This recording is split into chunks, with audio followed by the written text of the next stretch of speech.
বিগত সরকার শিক্ষার দিকে যে নজর দেয়নি তার প্রমাণ বীরভূমের সিউড়ি ১ নম্বর ব্লকের পলসরা রায়পুর প্রাথমিক বিদ্যালয়। সেখানে দিন দিন পড়ুয়ার সংখ্যা কমতে কমতে 7-এ নেমেছে। স্কুলের 2 জন শিক্ষক আর বর্তমান শিক্ষাবর্ষে 7 জন পড়ুয়া, যার মধ্যে চতুর্থ শ্রেণীর কোনো পড়ুয়া নেই। এক জায়গাতে বসিয়ে একজনকে তো নিতে হয়। ক্লাসটা 2 আর 3 আর 4 4 নেই।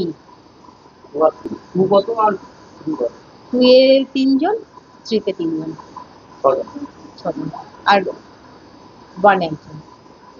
দ্বিতীয় তৃতীয় শ্রেণীতে 3 জন করে, প্রথম শ্রেণীতে 1 জন।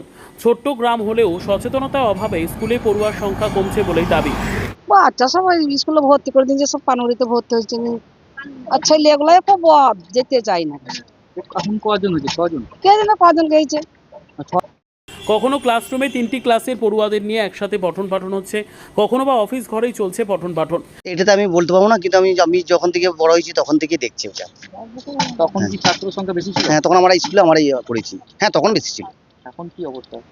এখন ধরুন ছেলে তো নেই। এখন যেগুলো আছে সেগুলো বড় হয়ে গেছে, পানুরি স্কুলে পড়াশোনা করছে।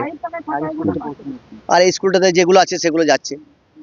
এখন তো হ্যাঁ, 6 জন। গ্রামে তো লোক সংখ্যা কমই তো। টিচার 2টো আছে, একটা দিদিমণি, একটা মাস্টার আছে। এটা বরাবরই এই দুটোই থাকতো। বিগত সরকার সব জেনেও কিছু করেনি। বর্তমান সরকার বিষয়টি নিয়ে ভাবনা শুরু করেছে বলে দাবি।